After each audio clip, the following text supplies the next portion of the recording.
A primeira pergunta é a seguinte. Rui, detalhe a tua proposta de reforma eleitoral. 1.200 deputados, eleição federal com lista. Como é que é?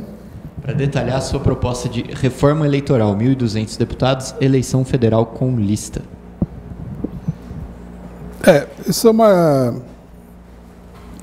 discussão que nós estamos fazendo, né, no partido, mas iria no sentido do que a pessoa colocou aqui.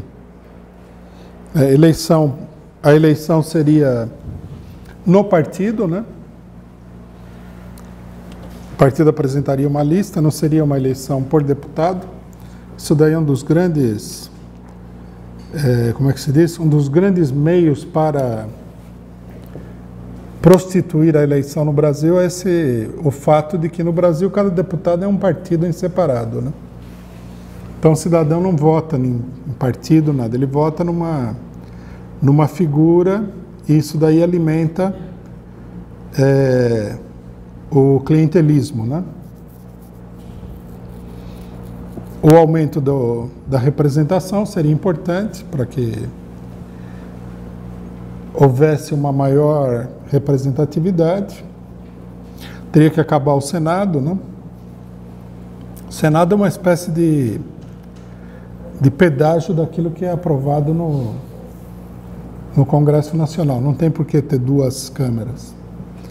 A eleição teria que ser nacional e não uma eleição paroquial, como é hoje, né? E várias outras coisas também teria que... Não dá para a gente enumerar tudo aqui, mas nós vamos em breve apresentar um programa completo sobre essa questão. Bom, próxima pergunta. Rui, na semana passada vi o site Duplo Expresso te atacar falando que era um absurdo você falar que o Vilas Boas é golpista. E eles também atacaram os deputados do PT, Vadir Damus e Paulo Pimenta. Achei as críticas muito estranhas. Também. Também achei essas críticas muito estranhas. Esse ataque contra o PCO em defesa do Vilas Boas é uma coisa meio grotesca, né? Inclusive o rapaz lá que fez a crítica falava que o Vilas Boas é um herói nacional, que ele estava fazendo o sacrifício da vida dele para defender o país, etc. e tal. Eu acho tudo isso meio fora do normal, né? Mas eu colocaria também o seguinte: se o que separa o Brasil do golpe militar é o Vilas Boas, então é melhor a gente se preparar para enfrentar o golpe militar. Se ele está lá até agora, de cadeira de rodas, porque se ele rodar a cadeira e sair do lugar, vai ter o golpe militar, então vai ter o golpe militar. O que vai impedir? Por que ele faria isso daí? Um problema que eu acho que muita gente não entende é o seguinte: você descobrir em instituições, organizações, que elas têm divisão interna, não é nenhum mistério. Todas elas têm. Você põe 10 pessoas numa mesa, sempre vai ter opiniões divergentes. O grande problema é justamente a gente saber analisar, né, qual é a importância desse tipo de divisão. Se isso daí realmente é importante, se isso daí está, como é que se diz? Processando uma determinada situação, sim ou não, e tudo mais. Agora, o mais importante de tudo, eu acho que o rapaz que fez essa crítica, ele não entende, é o seguinte: não é porque você tem um lado supostamente bonzinho, ou mais bonzinho, e outro lado mais mal, numa divisão, que a política correta é você, como é que se diz? Você ficar aí jogando confete no lado bom. Esse daí não funciona assim na política. Nunca funcionou. A política é um problema de força. Que é isso que eu acho que o rapaz não entende. Dentro das Forças Armadas existe toda uma tendência ao golpe militar, e de fato existe, é preciso botar pressão contra o golpe militar e contra as Forças Armadas de conjunto. Eu acho um pouco pueril, infantil, a ideia de que se você não falar mal das Forças Armadas, você vai conter o golpe militar. Consigo ver a racionalidade disso. Né? Pelo contrário, vamos supor que o quadro que foi pintado aí por esse pessoal do Duplo Expresso fosse real, que não é assim, como eles estão pensando. De um lado tem o Vilas Boas, que é herói nacional, e do outro lado tem o Etchegóin e o Mourão, que são os vilões nacionais. Né? Então, o Vilas Boas está lutando para impedir que os vilões tomem conta do quartel. Aí qual que seria a nossa tática? Qual que seria a nossa política? A nossa política seria o seguinte: o Exército ocupa o Rio de Janeiro, a gente não fala nada. Não vamos criticar. Não vamos criticar o Vilas Boas também. Não vamos criticar esse. Bom, por que essa política de não fazer nada, em última instância, resolveria alguma coisa? Não dá para entender. Nesse exemplo que foi dado aqui, que você tem o bom e o mal, o bom em luta feroz contra o mal, que não é fato, né, nesse caso, mas vamos supor. O que você tem que fazer é o seguinte: primeiro você ataca a instituição de conjunto, as Forças Armadas. Não pode estar na rua, etc, etc. Por quê? Porque você põe pressão sobre o conjunto das Forças Armadas, se você conseguir fazer pressão, e essa pressão ela vai acentuar a divisão. Eu, na semana passada, dei o exemplo, mas vou dar um exemplo mais genérico aqui para que a gente entenda. Se você tiver uma laranja e você apertar essa laranja na sua mão, o que acontece? Ela explode, ela se divide por todos os lados. A pressão divide. Agora, se eu colocar a laranja em cima da mesa e ficar olhando para ela, ela não vai se dividir. É uma coisa natural, é um efeito da física. A pressão divide. Isso aí funciona em quase tudo que a gente conhece. Você, por exemplo, quando a PM matou a Amarildo no Rio de Janeiro, começou aquela pressão do assassinato da Amarildo. O que aconteceu? Os comandantes foram lá e botaram 3 ou 4 coitados lá para serem julgados. Quer dizer, dividiu a coesão, porque a gente sabe que a PM tem ordem. O pessoal tem licença para matar. Então, o normal seria que os comandantes protegessem os seus subordinados. Mas começou a pressão, eles expeliram uma parte mais fraca do negócio. A pressão divide. Esse é o primeiro princípio. O segundo princípio é o seguinte: você, logicamente, tem que atacar, não pessoalmente, mas a política do setor mais direitista. Então, por exemplo, a intervenção das Forças Armadas no Rio de Janeiro é uma política direitista. Tem que atacar isso daí. Tem que atacar o fato de que tem um militar no Ministério da Defesa. Tem que atacar o fato de que tem o gabinete institucional aí espionando o país.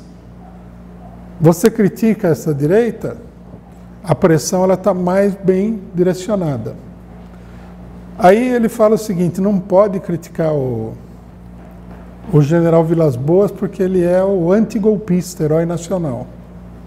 Mas o general Vilas Boas, antigolpista, herói nacional, soldado profissional, homem maravilhoso e tudo, ele sai, toda vez que ele fala, é para defender a direita.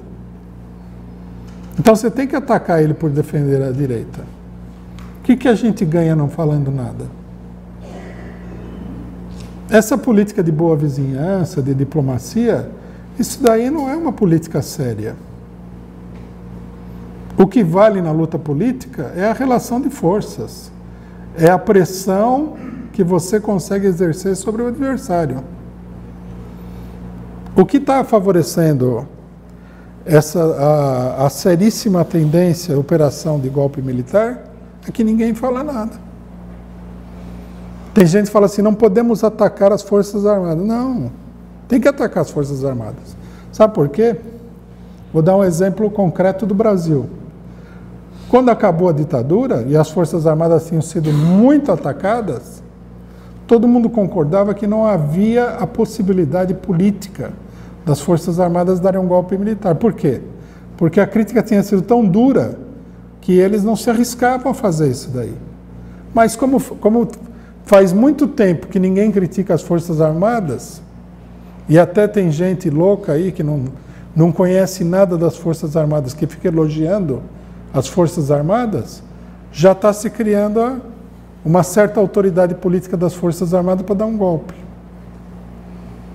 Por exemplo, nessa reportagem aqui, nessa colocação, né, não era uma reportagem, o pessoal fala, uma das pessoas falava assim, as Forças Armadas não são as mesmas de 64, não. Aí é que ele se engana. As Forças Armadas são as mesmas de 64. Por exemplo, o general Etchegoyen, ele é filho e sobrinho de 2 militares que estão na Comissão da Verdade. O tio do Etchegoyen era do CIEX, Centro de Informação do Exército, uma coisa que, para quem é jovem, parece, sei lá, nome de papel de limpeza, CIEX, né? Mas para quem tem a minha idade, CIEX é assim, aquele nome que desperta um calafrio. Como outros nomes da época, DOI-CODE, DOPS, desperta um calafrio. Quer dizer, as pessoas que estão nas Forças Armadas hoje, elas são os filhos dos que deram o golpe de 64, mataram e torturaram. Não vamos ficar fazendo... Não vamos ser gente louca aqui. O pessoal não viu as declarações do Bolsonaro, do Mourão? Com quem que eles acham que eles estão lidando? Aí alguém fala, mas não tem ninguém no Exército que não é carniceiro, etc. e tal. Sempre deve ter, em toda a organização. Mas agora nós vamos deixar de criticar o conjunto da obra, porque tem um ou outro cara que não se encaixa naquele perfil. Se o cara não se encaixa naquele perfil e a gente bater no negócio, né, esse que não se encaixa vai ser mais pressionado ainda a ter uma conduta de gente. Esses militares aí, eles são os mesmíssimos de 64. No meio da conversa também, naquele festival de ignorância, falaram, porque o Exército fez a Revolução de 30. Meu amigo, precisa conhecer a história do Brasil. O Exército não fez a Revolução de 30 coisíssima nenhuma. O Exército defendeu o governo até o último momento. Quem começou a Revolução de 30 foram oficiais de menor patente dentro das Forças Armadas. Você vai pegar um livro de história e ver. Levante do Forte de 22 são tenentes, todos eles eram tenentes. Por isso o movimento, né? Aqui vai uma explicação importante para todos. Se chamava tenentismo, porque era composto por tenentes. Tenente não é comandante do Exército. Luiz Carlos Prestes era capitão do Exército. Os que ocuparam São Paulo na Revolução de 24, eles eram também militares de baixa patente, mais a força pública.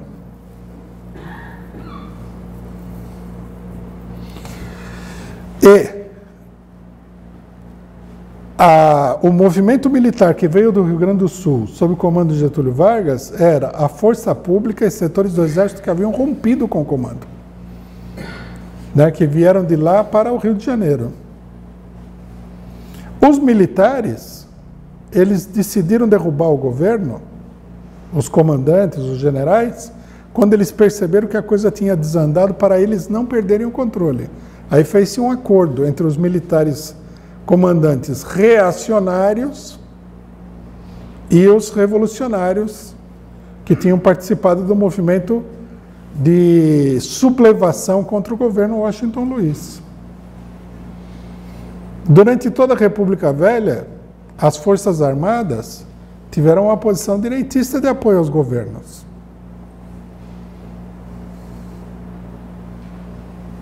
Aí também criaram outro mito com o general Lott, que é um problema do cidadão. Ouvir o galo cantar, mas não sabe de onde que saiu aquela cantoria de galo. O general Lott, ele foi um general que serviu ao governo golpista.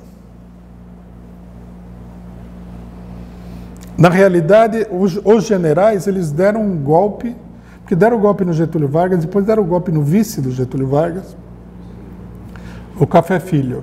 E o general Lott participou desse segundo golpe. Ele interveio para dar posse ao Juscelino, porque a consideração é que o negócio tinha desandado de vez.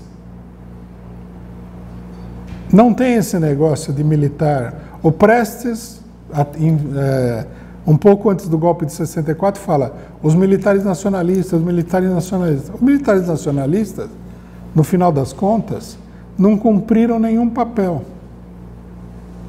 Porque quem tinha uma direção unificada, quem controlava as Forças Armadas, na maioria dos lugares, eram os militares entreguistas e golpistas, que é o que acontece hoje no Brasil. Hoje é muito pior, inclusive, do que 64. Em 64, havia um movimento entre os sargentos, tenentes e oficiais de patente baixa e média, no sentido de apoiar o governo nacionalista da época, o governo PTB do João Goulart. O Leonel Brizola tinha bastante influência em setores das Forças Armadas. Hoje não tem nada disso. O pessoal acha que o golpe de 64 não mudou as Forças Armadas brasileiras. Claro que mudou. Todos os setores nacionalistas, democráticos foram expurgados. O Exército e todas as Forças Armadas, durante toda a ditadura, viveram sob intensa doutrinação da direita anticomunista. E pelo que nós estamos vendo agora, eles continuam com a mesma coisa. Né? O cidadão falou que o general Vilas Boas é herói nacional. O herói nacional pediu que tenha uma legislação que faça com que os militares não acabem de novo na Comissão da Verdade. Que se uma pessoa for encontrada de armas na mão, pode-se atirar nela sem que ela tenha atirado em ninguém. Faz favor. Agora nós temos aí uma esquerda que é uma esquerda de puxa-saco dos militares, que são a maior ameaça que o povo brasileiro tem. Como disse o membro do governo Trump, quando a coisa esquenta nesses países aí, é aqui. Né? Os militares sempre dão um jeito, e o jeito que eles dão a gente sabe qual é. Tem muito porão, muita casa clandestina, onde as mulheres são estupradas. Um cidadão, inclusive, eu não gosto de ficar estendendo a conversa, mas tem que estender a conversa nesse caso aqui, porque é grave. Um cidadão falou assim: os militares se sentem atingidos na sua honra. E os estupros de mulheres? Uma pessoa que estupra uma mulher, que está prisioneira dele, tem honra? Que honra que é essa?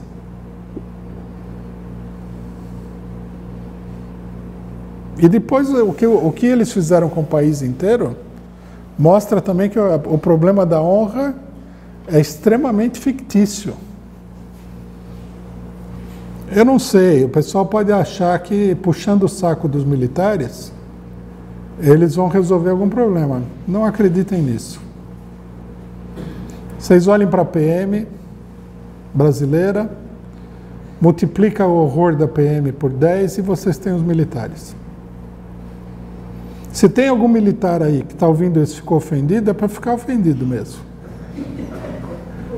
Porque tem que pensar no que acontece. Tem que pensar no que aconteceu. Fizeram essa campanha de direita contra a Comissão da Verdade. A Comissão da Verdade não é nada. As ditaduras militares na América Latina, desse período todo, isso foi uma coisa monstruosa. Essa semana aqui morreu um dos principais dirigentes da repressão na Argentina. Né? O cidadão era responsável pela morte, pela tortura de mais de 3.000 pessoas. Na Argentina desapareceram com 50.000 pessoas. E aí o pessoal quer que a gente fique aqui, né? Agradando aí os militares. Não, tem que fazer pressão. A posição política correta é os militares para o quartel. Chega disso daí. Nada de sair com um veículo blindado na rua, colocar a cidade sob estado de sítio informalmente, sem declarar, fichar pessoas, usar armas de guerra contra a população pobre, nada disso. Se tem uma classe média aí que vive assustada com a própria sombra e você fala em crime e o cidadão já fica todo oriçado, o que a gente vai fazer? Nós vamos aceitar agora a volta da ditadura militar de 64 porque tem um pessoal aí que é medroso, não tem medo de ser assaltado? Faz favor, pô. Depois também não é que as Forças Armadas vão resolver nada, né? Porque na época da ditadura tinha tanto crime quanto hoje. Não tanto quanto hoje, porque ele vai crescendo, né? Quanto mais a direita fala que vai acabar com o crime, mais ele aumenta. Então, como eu já sou velho, né, eu faço as contas. E olha que na época da ditadura o tal combate ao crime não era pouca coisa não, né? É a época do Esquadrão da Morte e tudo. Eu acho que esses rapazes aí perderam a cabeça, não sei direito o que eles querem com isso, né? Não vou nem entrar aqui nas acusações pessoais idiotas, né? Como, por exemplo, que a gente não defende o Lula. Eu vi aquilo lá e falei, bom, é o tal negócio, como o pessoal fala, né? O papel aceita tudo. Também a câmera de vídeo não protesta. Aí, né? Eu estou falando, não vi nenhum protesto até agora pelas coisas que eu falei. Você pode falar o que você quiser, né? Não paga imposto, não tem multa por falar besteira. Foi muito bom, muitas questões importantes, mas eu acho que você antecipou a minha pergunta com essa última fala. Mas vamos esclarecer. Essa questão da aproximação com os militares. Eu estive debatendo essa semana na internet com um grupo de esquerda antirradical, quer dizer, radical contra os militares, mas que está defendendo essa aproximação, não com os militares, mas com a ala mais nacionalista dos militares. Não nacionalista no sentido de que é bonzinho, mas no sentido de que está revoltada com essa entrega descarada das nossas riquezas, da nossa cultura, de tudo aos Estados Unidos. E eles justificam que, fortalecendo essa ala no movimento nacionalista, até talvez acima de esquerda e direita, possa estancar um pouco essa entrega absurda. Bem, eu pessoalmente fiquei em dúvida quanto a essa estratégia. Mas pergunto a você, primeira questão, existe de fato essa ala mais nacionalista nas Forças Armadas, que estão dispostas, se possível, se tiverem força, de estancar um pouco esses crimes de lesa pátria. E se existe, essa realmente seria uma tática adequada da esquerda? Olha, deve ter algum setor nacionalista nas Forças Armadas, mas o que chama a atenção é que ninguém se manifesta aí, né? Eles desmantelaram a Petrobras, fizeram um monte de coisa aí, ninguém falou nada. Então, a gente teria que esperar para ver. Agora, eu acho assim, a gente não deve esperar que haja uma ala nacionalista dentro das Forças Armadas. Nós temos que defender um programa anti-imperialista e com esse programa mostrar para todo mundo, inclusive gente dentro das Forças Armadas, que o pessoal está entregando de graça, aí, de mão beijada, o país para os capitalistas estrangeiros, e que não vai sobrar nada aqui, né? É a campanha, nós temos que desmascarar os falsos nacionalistas. Você tem aí, por exemplo, nossa, me deu um branco. O cidadão aí do candidato a presidente da Bolsonaro. O Bolsonaro fala que ele é patriota. Mas nenhum patriota, em sentido nenhum da palavra, seja lá o que significa isso, vai bater continência para a bandeira norte-americana. Se tem algum patriota aí que leva a sério o negócio, que segue o Bolsonaro, isso, então tem que rever os conceitos aí, porque o negócio está muito confuso. Ele não é patriota, ele é a favor de entregar o Brasil para o estrangeiro. A política econômica dele é uma política de entrega do país. Então, nós devemos fazer essas denúncias, desmascarar aí os falsos nacionalistas, e nós devemos defender um programa. E com a defesa desse programa e com a luta contra os setores mais direitistas, a gente impulsiona o surgimento de uma mentalidade, e não só dentro das Forças Armadas, né?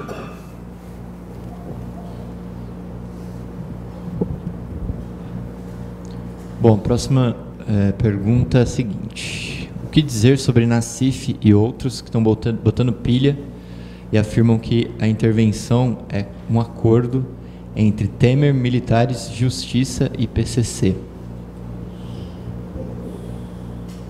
Pode ser, mas precisaria haver um acordo para quê, né?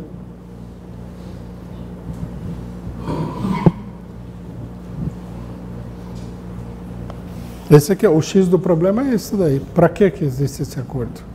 Onde é que eles querem chegar? O que eles querem realizar?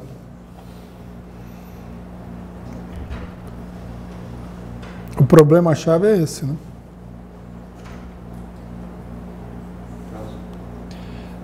Rui, o que você acha dos blogs de esquerda que já estão descartando o Lula e só falam de plano B, C e D do PT? Eu acho que isso é uma capitulação diante do golpe, né? Porque plano B, C e D, para que serve? O problema que a gente vê nesse momento aqui com as eleições é o seguinte: a única candidatura que cria uma polarização contra o golpe é a candidatura do Lula. E a gente não deve participar da ilusão de que se o Lula for candidato, etc. e tal, vai dar tudo certo, vai ser uma maravilha, ele vai ganhar, vai estabelecer um governo maravilhoso, lindo, etc. e tal, porque não é isso que vai acontecer. Agora, a candidatura dele polariza. Agora, o plano B e C aí não... é só para algum deputado manter o cargo, né? Só para isso. Isso precisaria ficar claro. Por exemplo, tem gente que fala assim, não, vou votar no Boulos, porque ele tem um programa. Primeiro que ele não tem programa nenhum. É tudo uma farsa. Segundo, mesmo que ele tivesse algum programa mais maravilhoso do mundo, escrito pelo próprio Karl Marx, não resolvia nada. Esse negócio de programa aí é um fetiche no meio do pessoal. Como se você... dizer que o programa vai resolver alguma coisa é dizer que se você fizer um discurso bonito, você vai mudar o país. Isso aí precisa ser uma verdadeira criança para acreditar nisso daí. O Ciro Gomes, que é outro candidato fora do PT, como a gente vê, é um impostor. Inclusive eu falei, nas últimas semanas eu falei, o pessoal do Ciro Gomes que vinha rosnar aqui no chat da análise não rosna mais, né? Quer dizer, já caiu a ficha de que o cidadão é o candidato da direita, não da esquerda. E aí tem a Manuela Dávila, né? Que, não sei, é uma jogada do PCdoB alinhada com outros setores. Tudo isso daí, o plano B, os outros candidatos, etc. e tal, é seguindo a orientação que foi colocada pelo Ciro Gomes, que é a seguinte: nós não podemos dividir o país. A gente tem que unificar, né? Tem que unificar a direita e a esquerda, capitalistas e trabalhadores, unificar todo mundo. Ou como ele colocou bem claramente, né? Não podemos ficar com essa história de coxinhas e mortadelas. Quer dizer, você vê que ele é tão contra o golpe que não tem coxinhas e mortadelas. Então ele não é contra o golpe nada. É o candidato da direita. E todos os outros candidatos, inclusive o pessoal do plano B, a jogada deles é essa daí. Vamos desfazer a crise, a polarização. Vamos sentar no colinho da direita, né? Encostar a cabecinha assim no peito do direitista, ser meigos e vai dar tudo certo. O problema com isso daí é o seguinte, que é isso que a gente precisa alertar. É uma capitulação diante de um golpe que ainda não produziu todos os efeitos que tem para produzir. Então vai se induzindo o pessoal a entrar na eleição como um verdadeiro bobo da corte. Não, a Manuela Dávila fez um programa lá falando das fantasias no carnaval. Gostei muito da colocação dela, né? Que você não pode se vestir de índio e tal. Então eu vou votar nela. Que é isso? O país está pegando fogo aqui. O pessoal quer arrancar o nosso couro. Vamos ficar com essas coisas idiotas? Esse aqui é o problema-chave. Bom, antes de passar para a pergunta aqui do auditório, só lembrando, pessoal, que a gente está com o tempo bastante apertado, tem bastante pergunta da internet e pessoas inscritas aqui. Então, o pessoal que fazer a pergunta aqui na frente, ser sucinto e direto ao ponto, para a gente não passar muito tempo e, às vezes, até ter que cortar, né? Agora, a próxima companheira é a Angelina. Bom, na verdade, eu estava querendo fazer talvez, assim, desabafar, que eu estou bastante irritada, nervosa, porque eu estou vendo, assim, o golpe muito claro, que, por exemplo, lá em Campinas, antes de ontem, a polícia matou 7 jovens, né? Ia matar 9, um conseguiu fugir, parece, não sei se está morto lá no meio do mato, né? E com aquele negócio lá, está armado, então vai morrer, né? Diz que eles iam assaltar arrebentar a caixa eletrônica, me parece. E ainda tem gente que falou assim, eu tenho raiva mesmo de ladrão, de bandido. Mas não fala, se ele ia assaltar o banco, o banqueiro é o maior bandido.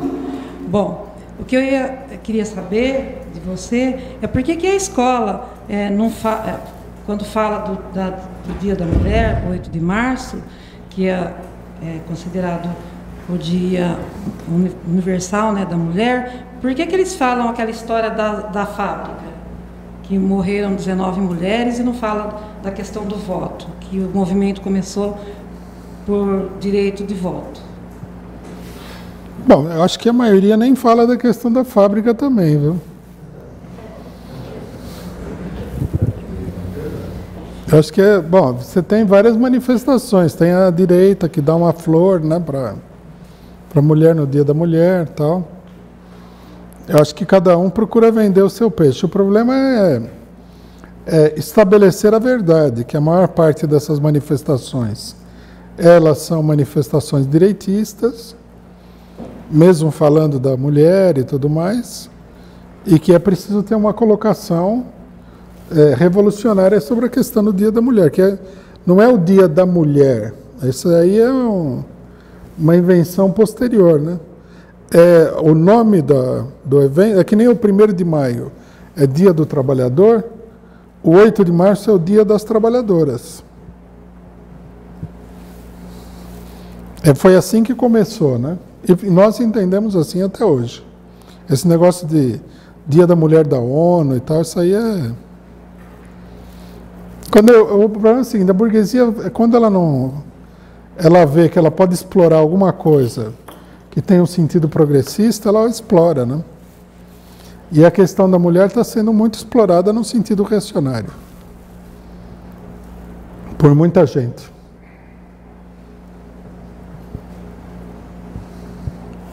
Bom, próxima pergunta da internet. Rui, você viu a reportagem do The Guardian em que eles mostram que a população das favelas está com medo dos militares e que fala de corpos de pessoas mortas, que corpos de pessoas mortas foram encontrados empilhados perto de uma lixeira no rio? Por que esse tipo de notícia não aparece nos jornais brasileiros? Nem vai aparecer. Nós que temos que dar essa notícia. Tem que dar essa notícia nos órgãos de imprensa da esquerda, né? A não ser que a gente siga o conselho do rapaz lá, que acho que a gente tem que ficar elogiando o general Vilas Boas, né? Pelo menos o general Vilas Boas, na opinião dele.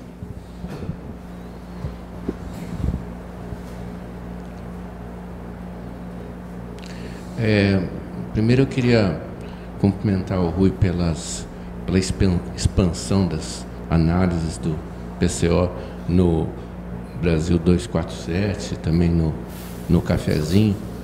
O Miguel do Rosário, há uns 2 ou 3 anos, me alistou na Brigada Herzog. Foi ele que começou esse movimento com jornalistas do mundo inteiro, da Europa, dos Estados Unidos, e muitas dessas manifestações que acontecem por aí, do pessoal empunhando cartaz, correndo contra o muro no México, em Nova York, é parte desse pessoal aí. E são 3 questões que eu queria a sua opinião. O Rovai, do Fórum, lançou a ideia de um candidato a vice do Lula. Já não é plano B, C ou D, mas o plano A com um vice. Tipo um step, um backup. E um nome aventado seria o Celso Amorim. Queria seu comentário. Um segundo assunto é os coxinhas expatriados. Pessoal que, em outras ocasiões em que o Brasil teve regime de exceção, procurou abrigo em outros lugares do mundo, e agora estão justamente procurando abrigo em países que têm governo socialista. Eu tenho uma colega de pós-graduação da Casper Libero que está em Vancouver, no Canadá. Minha esposa tem um primo em Montreal. E tem um monte de gente indo para Portugal. Inclusive, empresários brasileiros, o dono da Droga Raia, Droga Zil, ganha dinheiro no Brasil, mas mora em Portugal, porque o governo socialista tem atendimento de saúde, educação melhor. E o terceiro ponto é o que aconteceu essa semana com o Trump, rompendo com a globalização, taxando aço e alumínio. As bolsas desabaram no mundo inteiro e parece que, com essa atitude dele, ele implode a tendência mundial de tanto da globalização quanto das teses do neoliberalismo. Essas 3 questões. Obrigado. Bom, sobre a primeira questão é o seguinte, se encaixa naquilo que foi dito antes, né? O vice do Lula, o plano B, tudo isso daí como é que se diz? É tudo... acaba sendo uma maneira de você se adaptar ao desenvolvimento da situação. O correto mesmo, nesse caso, seria o seguinte: se o Lula não pode participar das eleições, tem que haver um movimento contra as eleições.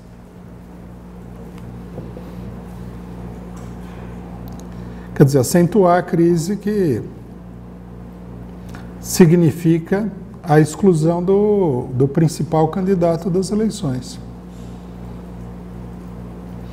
Nós temos o que tem que ser discutido aqui é o seguinte: qual é a perspectiva política que nós queremos? Porque nesse momento se colocam claramente 2 vias. Uma via é: vamos entrar no jogo dos golpistas para ver se por um milagre aí a coisa melhora. Não sei se a esquerda tiver muito voto, a população protestar, aí os golpistas recuam, etc. e tal. Que está em total contradição com a realidade que nós estamos vendo, porque o que nós estamos vendo é que a situação só se aprofunda no sentido que a direita está buscando desenvolver a situação. E a outra situação é um enfrentamento contra os golpistas. Pois se houve golpe, se existe aí toda uma tendência dos militares a se apoderar do governo, se as eleições já existe perseguição contra o Lula, contra o PT de um ponto de vista geral, o que significa colocar a esquerda para fora do regime político, é preciso reagir através de mobilizações que visem a desmontar esse regime político que está se formando aí, capitaneado pela direita. Então, a esperteza não vai resolver o problema. Com a esperteza, simplesmente o que vai acontecer é que os golpistas vão acabar tomando totalmente conta do regime político e estabelecendo aí uma ditadura mais ou menos escancarada, que pode ser militar, civil, que pode ser... Civil quer dizer, uns civis lá apoiados pelos militares, né? Ou que pode ser até um governo de fachada para uma ditadura militar. Então, nós teríamos que definir qual que é a política em perspectiva. Eu acho que o que gera confusão é o seguinte, ó. Por exemplo, o Lula vai no STJ e pede um habeas corpus. Então, muita gente acredita que esse é o caminho. Não, esse aí não é o caminho. Isso é uma coisa que você tem que fazer, até para deixar claro o que está acontecendo, mas o caminho não é esse. O caminho é da pressão popular, da mobilização popular contra o regime de conjunto. Aí o pessoal fala assim: o STF vai garantir a candidatura do Lula, que eu acho muito improvável. Mas vamos supor que o STF garantisse a candidatura do Lula. Não está resolvido o problema. As forças golpistas, elas caminham no sentido do aprofundamento do golpe, cada vez mais. A movimentação dos militares mostra que eles estão preparados para intervir a qualquer momento diante da evolução da situação. Se é que eles já não têm um plano para intervir independentemente de qualquer coisa que aconteça. Então a gente precisa... A discussão precisaria ser bem clara nesse sentido. Qual é a perspectiva mais geral? mais de conjunto. Esse aqui é o problema. Então, por exemplo, se o Lula coloca como vice o Celso Amorim ou outro, o Celso Amorim é um político burguês também. Na verdade, quem que vai votar no Celso Amorim, né? Qual que seria o sentido de colocar o Celso Amorim? Não vejo bem essa coisa da pequena burguesia de colocar pessoas que têm um currículo e tal, quando na verdade, né, o importante é que você tenha lideranças que estão relacionadas diretamente com o povo, né? A importância do Lula é isso daí. A diferença qualitativa da candidatura dele é essa daí. Então, eu acho que tudo isso daí é meio que apostar em coisas que na realidade não abre nenhuma perspectiva, pelo contrário. Vai levando a situação cada vez mais para dentro da arapuca que foi montada, né? Eu acho que tem muito pouca denúncia daquilo que o regime está se transformando, né? Os candidatos de esquerda, eles são, na realidade, uma grande cortina de fumaça em relação ao golpe, né?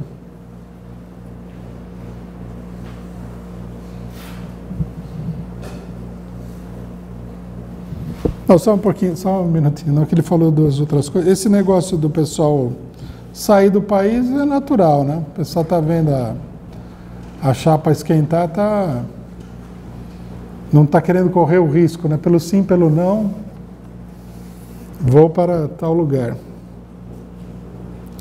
E o negócio do Trump era mais ou menos previsível, né? Essa política. Faz parte da crise interna norte-americana. Aí ele fez uma jogada para defender todo um setor industrial. Pode ser que faça com outros setores também, né?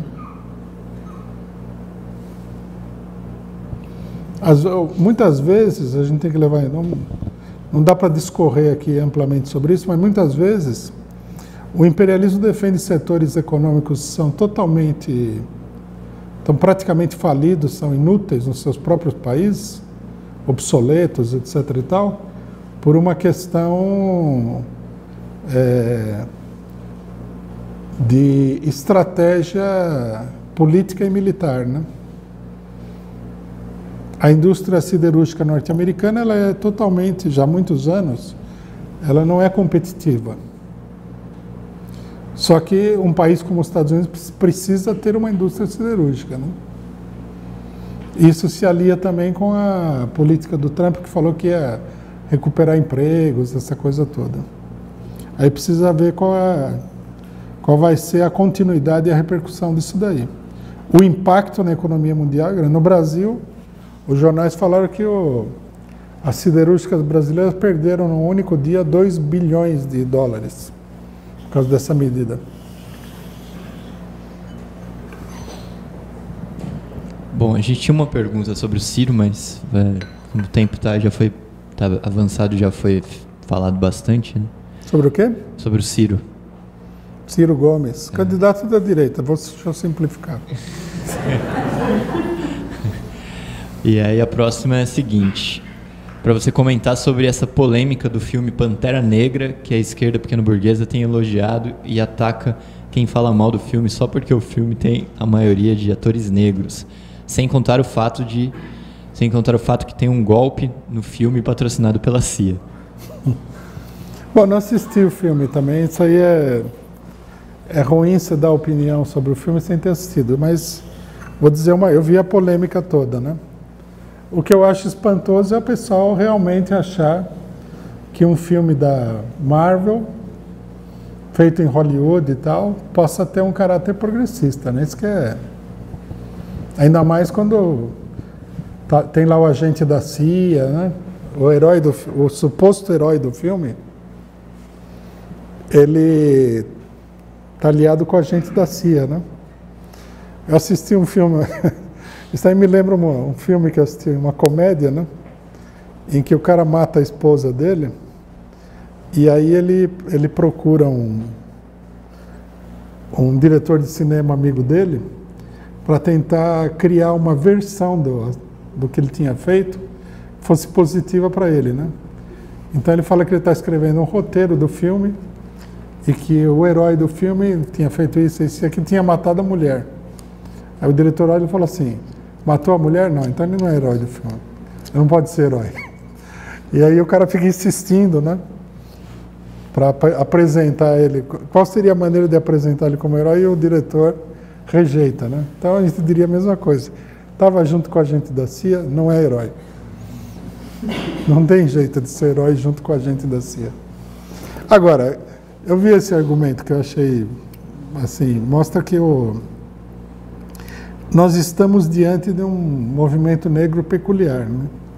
Que o filme é bom porque o elenco é negro, mas em Hollywood, desde quando começou a cheirar o negócio dos direitos civis, está cheio de filme com elenco negro. Não é a primeira vez que acontece. Se fosse o primeiro filme, né? Nunca ninguém fez um filme só com um elenco negro e tal. Nunca ninguém fez um filme que tem um herói negro.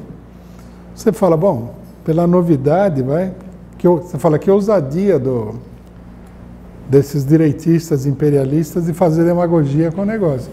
Mas nesse caso aqui é uma banalidade. O filme está cheio de heróis negros que servem para acalmar os negros norte-americanos e no mundo todo. E está cheio de filme com elenco negro também. Então isso aí não... O pessoal, eu não sei direito o que acontece, mas me dá a impressão de que esse movimento negro, o movimento de mulheres, não todo.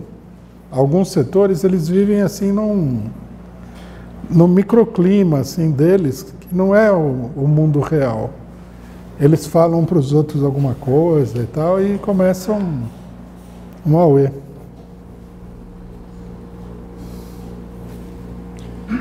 Boa tarde, Rui. Eu vendo aqui as explanações, já acompanhando você há bastante tempo, a gente consegue, ou pelo menos eu consegui tirar alguma definição, que quem participou desse golpe ou é canalha, ou é cretino, ou é covarde, ou uma conjunção dessas coisas. E eu queria perguntar para você no que dá para confiar menos, nessa intervenção militar, entendeu? Ou na Operação Lava Jato. E eu vou explicar o porquê. Se os militares houvessem dentro deles, da mais alta patente, gente realmente nacionalista ou engajada no interesse nacional, não deixaria preso o almirante Otton, entendeu? Que esse sim tem um plano tanto de energia nuclear como da engenharia naval e hoje está abandonado, né? E aí, puxando nisso, quem mandou prender é o juiz Bretas, que ele e a sua mulher recebem quase R$5.000 cada um de auxílio moradia e tem um imóvel alugado para o Bradesco no valor de R$20.000 e ninguém se levanta na imprensa, seja lá no que for nessa mídia venal, se levanta a voz contra isso, entende? Ou pior, né? Essa intervenção, se os militares invadiram, bateram em alguém dentro de alguma fazenda onde tem as pistas de pouso, onde chegam as drogas, entendeu? Onde é que estão esses militares? Onde é que estão esses tanques que não evitam que entre armas e drogas pelas fazendas, que é onde a gente já sabe até casos de políticos, né? De ministros que estão com isso aí envolvido até a alma, né? E uma última coisa também, que eles querem dar tanto valor ao nacionalismo, por que venderam a Vale do Rio Doce para o maior narcotraficante do mundo, que é o Jorge Soros? Cadê a coerência dessa gente? Então não são cretinos, não são canalhas ou são covardes? Qual dessas três que eles podem se imbuir nesse espírito? Entendeu? Onde a gente tem o Alexandre de Moraes, que é o ministro por que eles não intervêm no STF? Quando a gente sabe que tem um advogado do PCC que apaziguou os presídios aqui, mas que não foi um apaziguamento dentro da lei, foi um apaziguamento para dividir lá o bolo do crime, entendeu? O dinheiro do crime, entende? Então eu queria só que você pudesse definir no que dá para confiar menos, numa intervenção militar fajuta ou numa operação Lava Jato que jogou o país nesse estado de calamidade, nesse estado de caos total. Obrigado. Não dá para confiar, não dá nem para começar a pensar nisso daí, né? Agora, a intervenção militar ela é mais ameaçadora, né?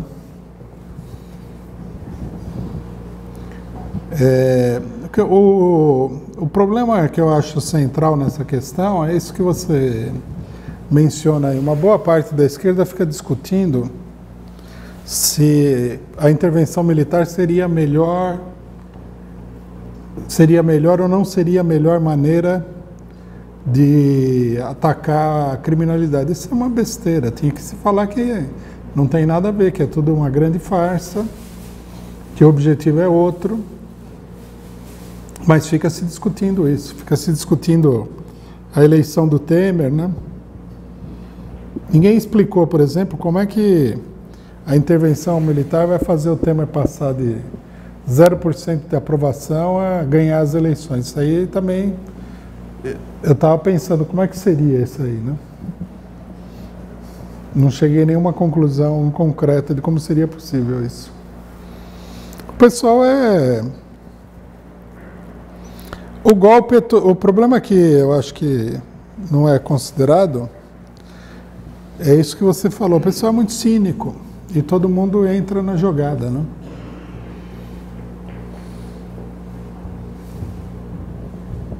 Bom, próxima pergunta é a seguinte: como agir diante do impasse de que a base do exército é povo e a cúpula é direitista? Como combater a ofensiva militar sem atacar o povo que está nas Forças Armadas? A base do exército é o quê? Povo. Bom, isso é muito relativo, né? Porque o exército brasileiro, na sua maioria, é composto de militares profissionais, né? O que tem de povo aí seriam as pessoas, os jovens que fazem o serviço militar todo ano, que não tem expressão nenhuma dentro das Forças Armadas. Não é possível você fazer um movimento organizado desse setor que é transitório dentro do exército e tudo mais. O que pode acontecer é que se os militares, por acaso, utilizarem aí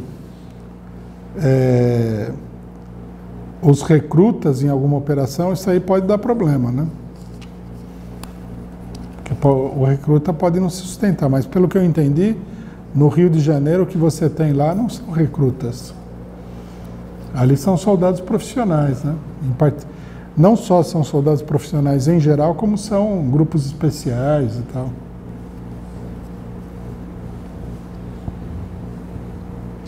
Bom, próxima. Rui, por que, se o governo está a reboque dos militares, eles venderam a Embraer, por exemplo? Porque esses militares são... Bom, não venderam ainda, né? Tá num... Os militares... O Echegóin deixou claro qual é a política dele, que é a política do Temer. A cúpula do Exército tem essa política aí.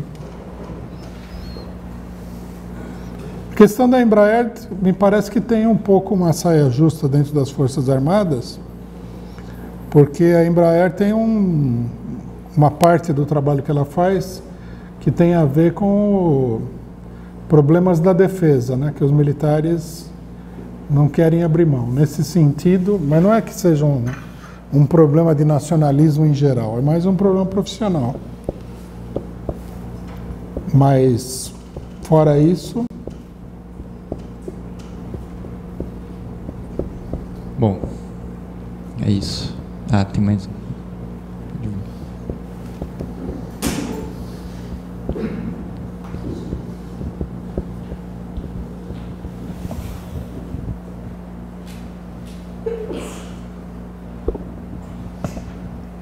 Boa tarde, Rui.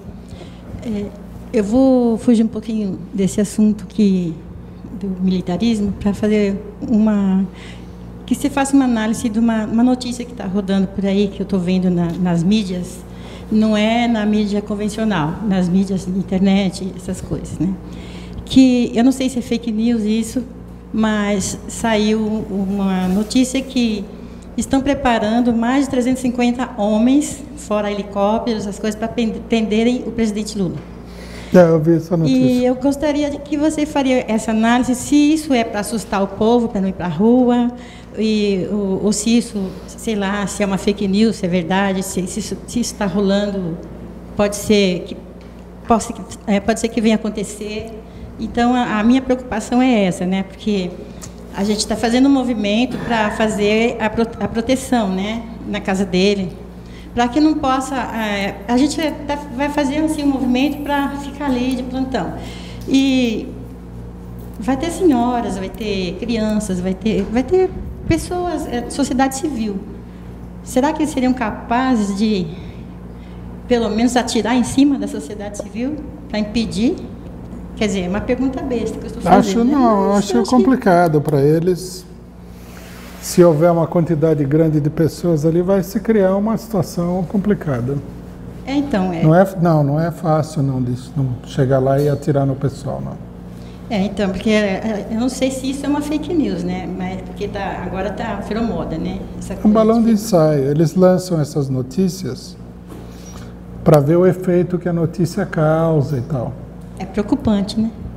Mas eu acho que se eles forem prender o Lula, dependendo de onde for, dependendo da situação, vai ser uma operação grande mesmo. Vai ter um confronto grande, né? Pelo que eu vi, não eram só 350, eram 350 agentes da Polícia Federal. É isso. Mais a PM. Então, e aí inibe, né, a sociedade civil a lutar. Aí a sociedade já está assim, assustada de ir para a rua. Porque eu ando por aí, eu vejo pessoas que nem é de esquerda, às vezes é pouco mesmo, humilde, fala, não, mas a gente tem que ir para a rua e gritar e brigar, mas só aqui o medo. Essas pessoas não têm esse costume de... Não é como nós que já viemos da ditadura, a gente tem esse costume de ir para a rua, de brigar, de gritar pelos seus direitos. Então, são pessoas que têm medo de ir para a rua. E a população, a gente está percebendo que a sociedade civil está aqui oprimida de ir para a rua. Ainda sai esse tipo de notícia. A minha preocupação é que o povo não vá lutar pelos seus direitos, né? E pelo direito de votar por quem quer, ter a eleição, essas coisas. Acho que a gente tem que chamar o pessoal a ir lá e lutar, porque abaixar a cabeça não vai resolver nada. Estou contemplada, obrigada.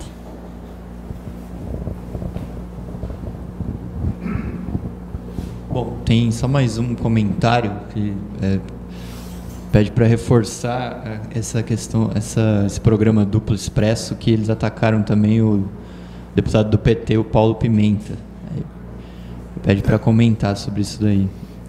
Paulo Pimenta e o Damus, e o Vadir Damus, Eu não entendi direito. Eles fazem uma denúncia lá que é meio difícil, parece meio assim interna, não sei. Pela maneira como eles nos atacaram, né? Preciso olhar com muito cuidado todas essas coisas que eles falam, porque isso daí está se revelando aí um site meio esquisito, né? Porque, veja só, não é que eles fizeram conosco uma polêmica política normal. Falaram que nós estávamos atrás de dinheiro, que o PCO não tem vereador, que a gente não defendeu o Lula, que o PCO não defende a Petrobras, o que é ridículo, né? E qualquer pessoa que esteja acompanhando esse pessoal logo percebe que eles estão falando coisas que não têm nenhum sentido. São coisas, uma tentativa assim de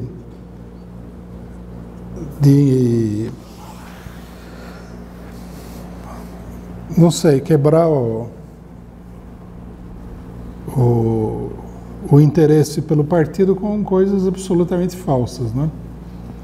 Então, eu não tive a oportunidade de ler com atenção esse ataque aí ao Paulo Pimenta e ao Vadir Damus. O que eu sei é que tanto um como o outro são 2 dos deputados mais ativos do PT desde a época do golpe, né?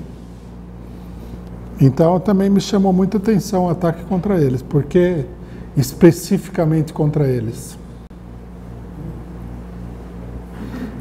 E o site ele está com um ar assim pelas acusações que ele fez contra nós e essas acusações também, parece que é assim, o objetivo é atacar setores da esquerda que estão no golpe, né? Não sei direito aqui que objetivo que serve isso daí, seria bom a gente observar bem, né? Mas me pareceu uma coisa muito fora do comum, temos que analisar melhor isso daí.